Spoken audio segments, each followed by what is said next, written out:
The Narmada Basin. So in the last video, we started our second major group of rivers, that was peninsular rivers, and there we discussed few features of peninsular rivers. And now in this video, we are going to start with the Narmada Basin, which is one of the most important rivers of Peninsula region.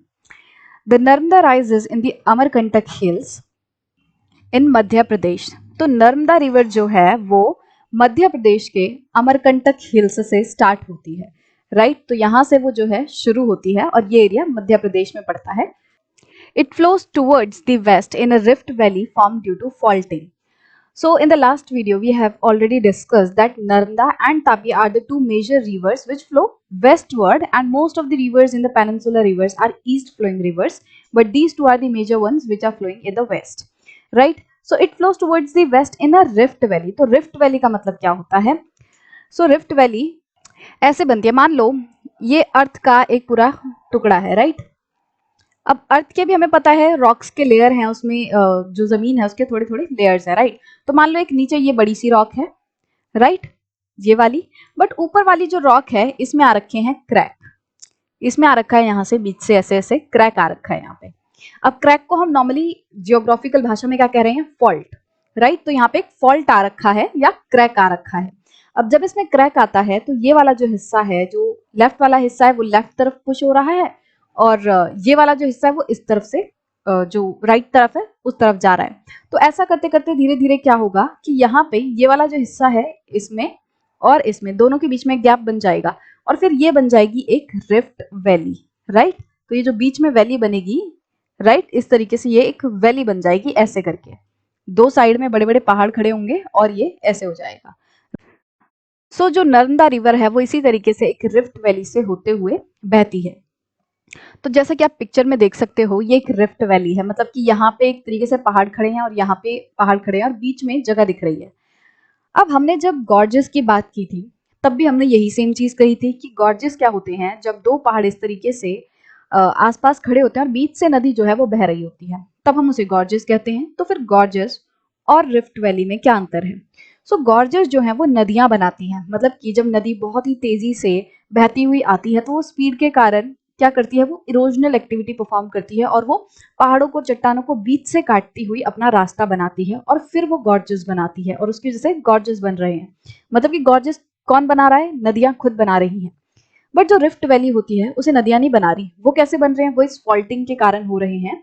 वो किस लिए हो रहे हैं? क्योंकि जो ऊपर की लिथोस्फेरिक प्लेट है, जो एक तरीके से अर्थ के ऊपर जो लेयर है चट्टान का, उसमें क्रैक आया हुआ है और वो धीरे धीरे एक दूसरे से दूर जा रहे हैं और उसकी वजह से बीच में गैप बन गया है. सो ये मेन डिफरेंस है रिफ्ट वैली और गॉर्जेस के बीच में, क्योंकि दोनों ही सेम से ही साउंड कर रहे हैं कि हाँ दोनों तरफ पहाड़ खड़ा है और बीच में जो है जगह खाली बनेगी.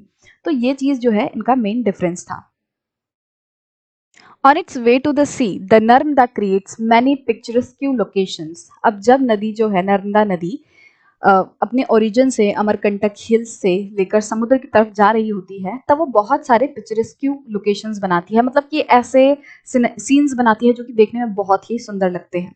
The marble rocks near Jabalpur where the Narmada flows through a deep gorge and Dhuandhar falls where the river plunges over steep rocks are some of the notable ones. तो कुछ ऐसी जगहों के नाम इन्होंने बताए हुए हैं जो कि बहुत ही अच्छे लगते हैं, बहुत ही सुंदर एकदम सीन बनाती हुई नदी निकलती है.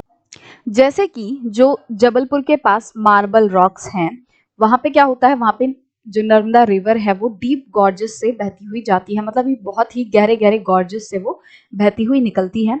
साथ ही साथ यहाँ पे धुआधार फॉल जो है वो नर्मदा रिवर बनाती है, और यहाँ पे क्या है, जो नर्मदा रिवर है वो प्लंज करती है over the steep rocks. Plunges मतलब एक तरीके से किसी चीज पे बहुत ही तेजी से गिरना या उसके ऊपर से फ्लो करना. तो जो नर्मदा रिवर है वो रॉक से, जो स्टीप रॉक्स हैं उनके ऊपर बहुत ही तेजी से बहती हुई निकलती है, राइट? तो ये कुछ दो इंपॉर्टेंट चीजें, मतलब एक तरीके से लोकेशंस बताई जो कि बहुत ही सुंदर लगती हैं. The Narmada river conservation mission has been undertaken by the government of Madhya Pradesh by the scheme named Namami Devi Narmade.